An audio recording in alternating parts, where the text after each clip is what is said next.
tous, ça faisait un petit moment qu'on ne s'était pas vu sur cette chaîne. On est de retour, Karine et moi, après un été prolongé d'absence, mais on revient pleine d'énergie. On est prêt à vous accueillir. Qu'est-ce que tu en penses? Alors bonjour Sonia. Alors déjà, après de multiples galères, on a quand même réussi à se mettre en route. Donc bah écoutez, on est vraiment ravis de vous retrouver et de partager à nouveau des moments avec vous. C'est ça. Et aujourd'hui, de quoi est-ce qu'on va parler? Alors aujourd'hui, on avait envie d'évoquer la différence entre l'astrologie et la voyance parce que c'est souvent une question qui m'est posée et donc je voulais évoquer un petit peu ce sujet. Alors déjà d'entrée de jeu, je voudrais juste mettre un petit peu les choses à plat. Concernant la voyance, je n'ai pas d'expérience. Donc c'est simplement ce que j'en connais depuis 25 ans, que je m'intéresse à l'astrologie et tout ce qui est ésotérisme. Mais je peux très bien dire des bêtises et donc je vous invite à corriger mes propos s'il y a besoin dans les commentaires. Ça sera tout à fait bienvenu. Et en tout cas, voilà, je vais vous partager un petit peu ma vision par rapport à l'astrologie et la différence avec la voyance. T'as vu, je me suis mis dans le thème. J'ai le soleil, j'ai la lune. On est dans l'astro avec plein d'étoiles autour. Alors, d'ailleurs, on va peut-être commencer par peut-être redéfinir un petit peu chaque thème. Donc, l'astro, la la voyance qui peut être aussi déclinée enfin, pas déclinée, mais séparée en plusieurs petits morceaux. Donc, qu'est-ce que tu peux nous dire là-dessus? Alors, bah, déjà que en astrologie, la première des choses, on me demande souvent si j'ai un don. Alors, en astrologie, on n'a pas de don. Voilà, on n'a pas de don divin, voilà, non, non, non, pas du tout. C'est que du travail. Beaucoup, beaucoup, beaucoup, beaucoup de travail pour voilà, déchiffrer les étoiles, déchiffrer ce que le ciel natal a à nous transmettre. Une Et interprétation. voilà, pardon. Une interprétation. C'est une interprétation. On apprend une nouvelle langue avec l'astrologie. Et vraiment, avec toutes les subtilités que peuvent avoir chacune des langues étrangères que l'on apprend. Et donc, d'où la difficulté à interpréter. Oui, parce que chaque Ensuite, langue a enfin, ses subtilités même. oui, complètement, complètement. Donc, après, pour la voyance, je sais qu'il existe plusieurs types de voyance, que chaque personne adapte aussi l'outil au ressenti qu'elle a par rapport à ce qu'elle veut en faire. Donc, il y a des gens qui pratiquent de la voyance avec, bah, on connaît tous les cartes, Mhm. avec du marc de café. Ça, c'est vraiment des anciennes techniques. Avec, bah, il y a encore des pratiquants de boules de cristal, hein, très très très très peu, mais il y en a encore. Après, enfin, d'après ce que je sais, on peut faire de la voyance avec n'importe quel support. Le tout, c'est d'avoir quelque chose qui correspond à la personne qui l'utilise, en fait. Ouais, c'est un outil de connexion en fait. Tout à fait. Comme on pourrait utiliser le Bluetooth ou le Wi-Fi en fonction de ce qu'on a à dispo et ce qui fonctionne le mieux. C'est ça, exactement. Et voilà, ce qui résonne le plus avec notre ressenti. Ok. Après, en termes d'astrologie, il faut savoir qu'il y a aussi différentes astrologies. On a l'astrologie dite traditionnelle qui, euh, qui est peut-être de moins en moins utilisée au jour d'aujourd'hui, puisque c'est une astrologie qui est basée aussi sur les prédictions, les prévisions. Et là, je dis bien prédiction parce que les anciens faisaient des prédictions sur la base de l'astrologie. Au jour d'aujourd'hui, on l'utilise plus, ou enfin très peu. Il y a très peu de personnes qui savent faire des prédictions avec l'astrologie. C'est extrêmement compliqué. Et voilà, ça demande beaucoup de travail pour finalement peut-être un résultat qui n'est pas forcément très satisfaisant. Parce que du coup, les prédictions, elles étaient faites sur les mouvements des planètes qui sont analysés. Et donc, bah, par exemple, aujourd'hui, les planètes ont une certaine disposition. Et on se dit, dans un mois, elles seront placées comme ça. Donc, en fonction du mouvement qu'elles auront fait, voilà ce qui pourrait se passer. C'est ça D'accord. exactement. On va utiliser le mouvement des planètes pour, entre guillemets, prédire des événements. D'accord. Et donc, ça, au jour d'aujourd'hui, c'est quasiment plus utilisé. L'astrologie que l'on utilise aujourd'hui, c'est plus une astrologie qui est basée sur l'humain et qui va vraiment permettre à la personne de trouver des clés d'évolution, de trouver, de se remettre en question aussi, beaucoup une astrologie à base de psychologie et aussi on remet vraiment l'humain au centre. On redonne Donc, le libre arbitre aussi, peut-être, du coup. comment? On redonne aussi le libre arbitre, peut-être. Oui, complètement. Si tu donnes des éléments qui peuvent permettre à la personne de faire des choix, alors plus ou moins conscients, mais sur quelque chose de factuel, la personne va pouvoir se dire, bah, moi, j'aimerais plus travailler dans cette direction ou plus dans cette autre direction. Oui, oui, oui, oui, complètement. Dans l'astrologie qu'on pratique aujourd'hui, on n'est plus du tout dans l'idée de d'un destin qui est tracé, écrit et dont on ne peut pas sortir. Hmm. On est vraiment dans l'idée d'un chemin qui existe, effectivement, mais on peut prendre des chemins de traverse pour aller explorer autre chose.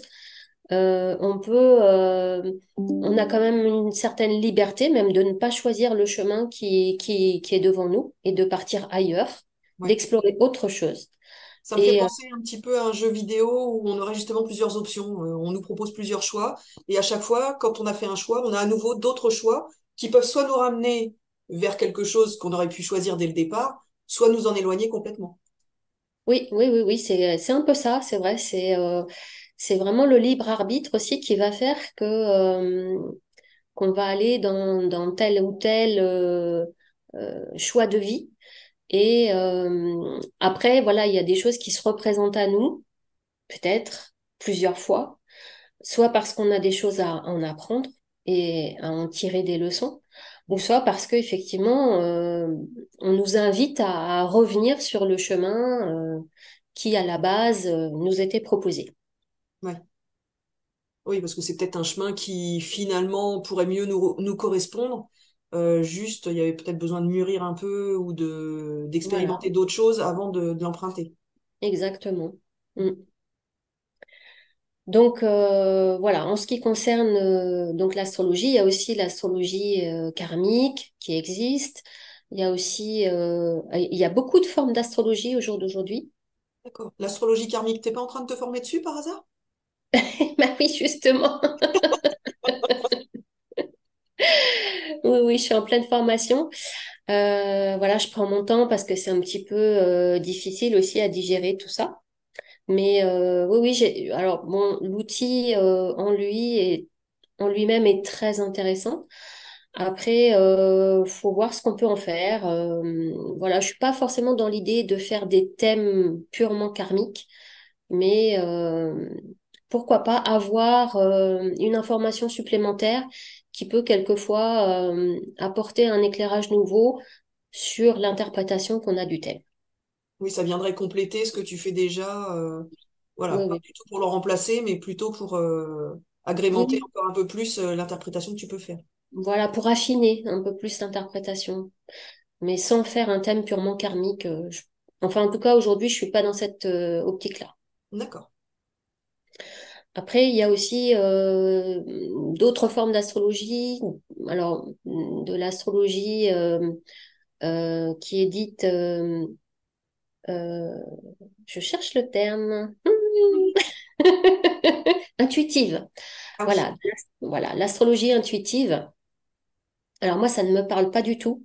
Je ne sais pas du tout de quoi on parle parce que pour moi, l'astrologie est à la base quelque chose d'assez carré, organisé, structuré.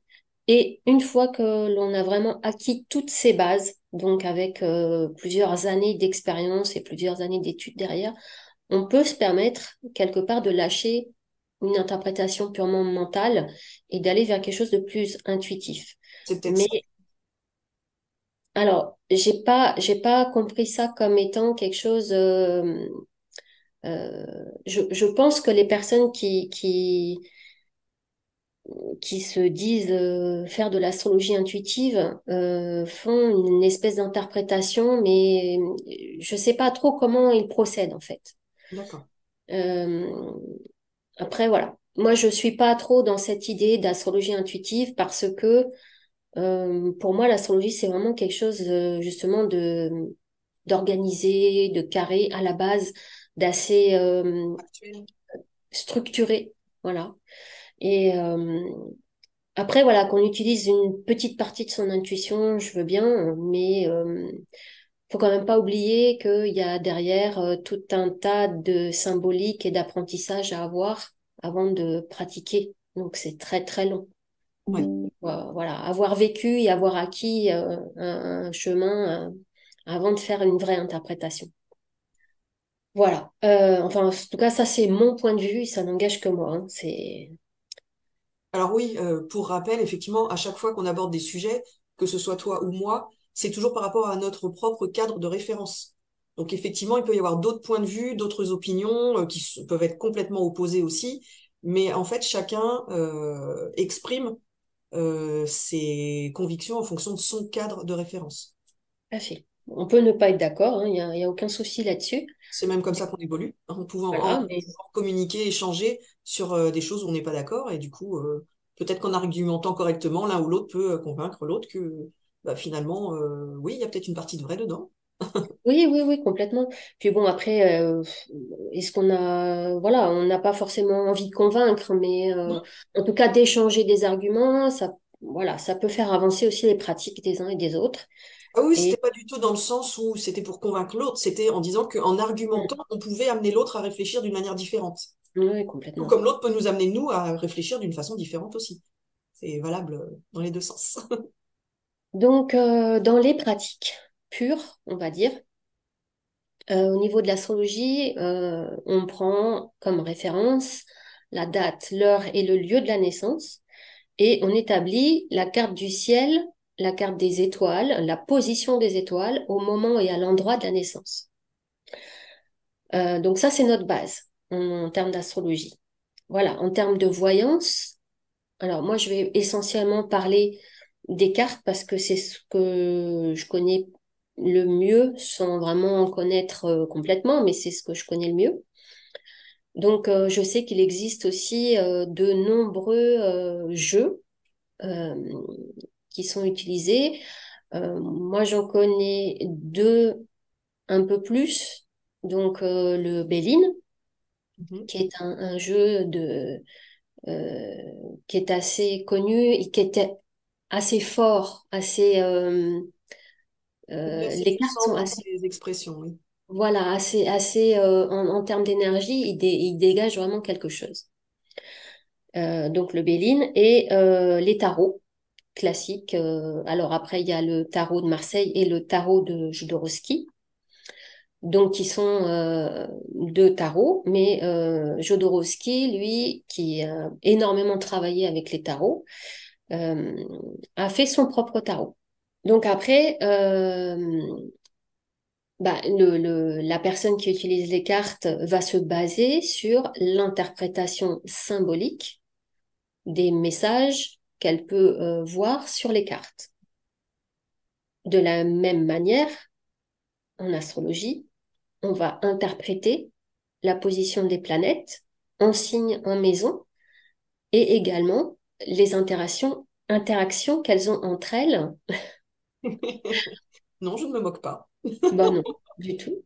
Donc les interactions qu'elles font entre elles pour dégager une interprétation. Donc à partir de cette base-là, C'est pas un élément seul, c'est vraiment cette connexion de tous ces éléments qui donnent un message. voilà, c'est ça. Donc sur cette base-là, que ce soit en voyance ou en astrologie, on est sur une lecture de symboles. Donc c'est là où les pratiques, entre guillemets, se rejoignent. Oui, c'est une base commune. Voilà, c'est vraiment de la symbolique. Mm. Et donc d'ailleurs, sur le Béline, on peut voir qu'il y a des symboles astrologiques. D'accord. Et même sur le tarot, sur certaines cartes, on a des symboles qui sont un peu similaires aussi. Ok. Donc tout ça reste de l'interprétation symbolique. Et d'ailleurs, il y a des personnes qui font de la clairvoyance ou de la voyance et qui se basent sur les signes dans la nature, carrément. D'accord. Donc, eux se basent par exemple sur le vol des oiseaux, sur les animaux, l'interaction avec la nature, voilà, et qui vont interpréter ça comme étant des signes également. Donc, toujours dans une histoire de symbolique. Oui. On en revient toujours au même. Euh, Et alors du coup, là, on a vu un peu ce qui était commun à l'astrologie et à la voyance. Du coup, qu'est-ce qui les différencie? Qu'est-ce qui fait que c'est pas les mêmes pratiques et que les, les tenants et les aboutissants peuvent varier?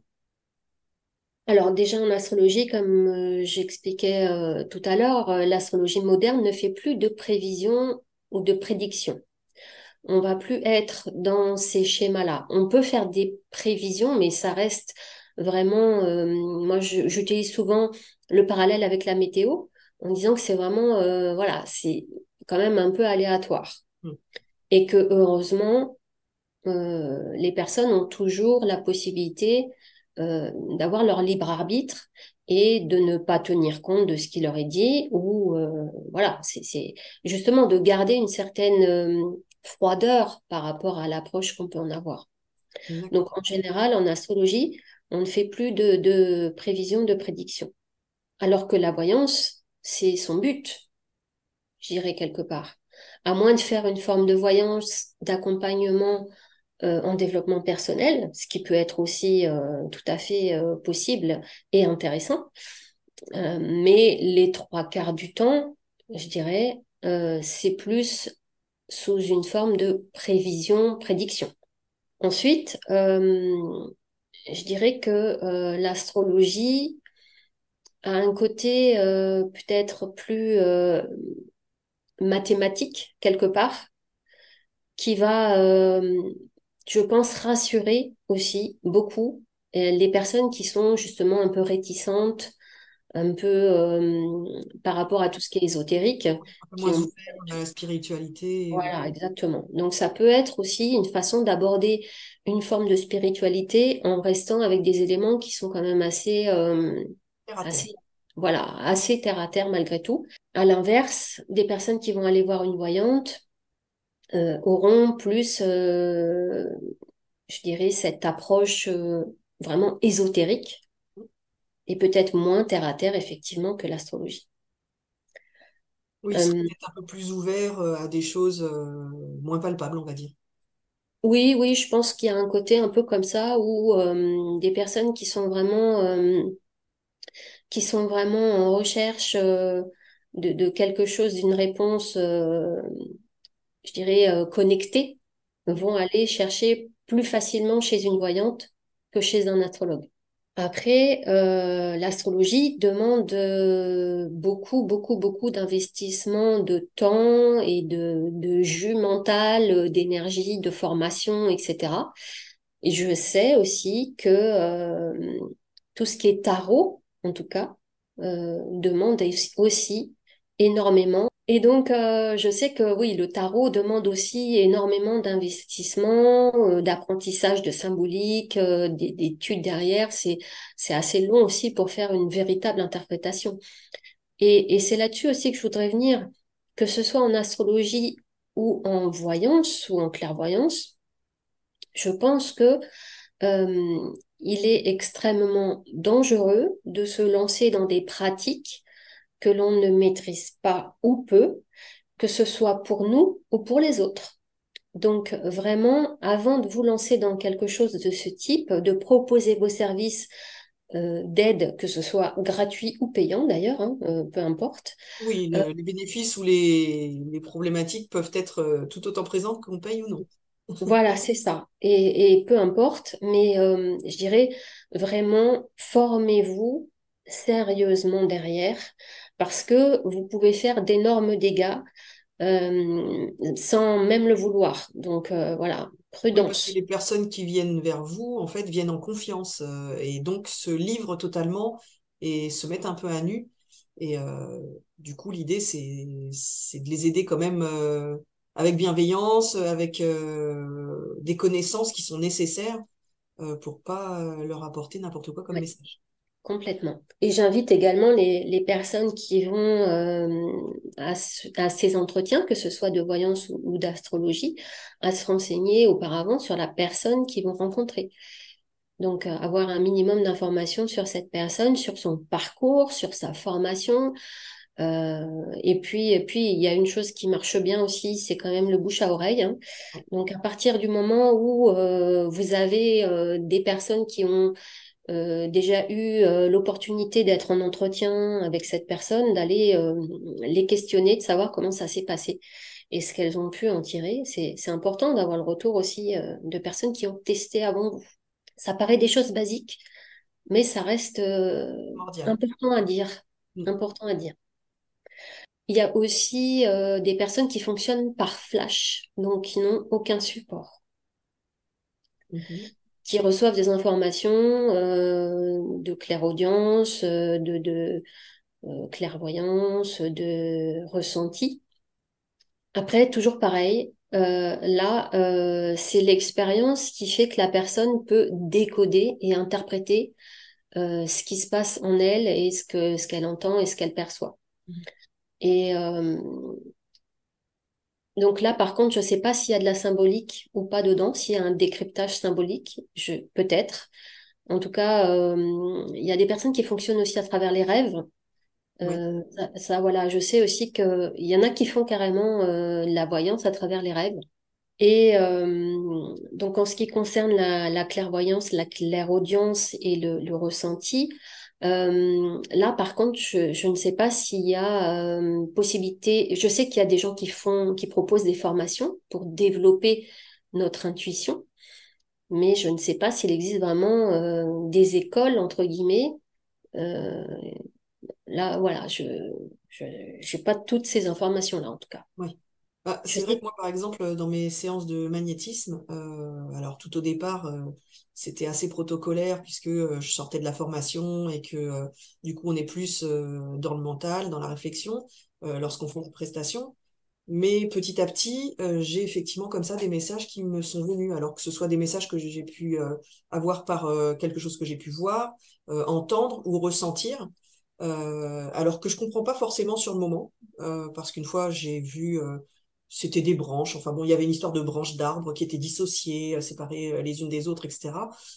Et j'ai juste exprimé ça en fait à ma cliente, qui elle a totalement compris tout de suite ce à quoi ça faisait référence. Mhm. Ouais.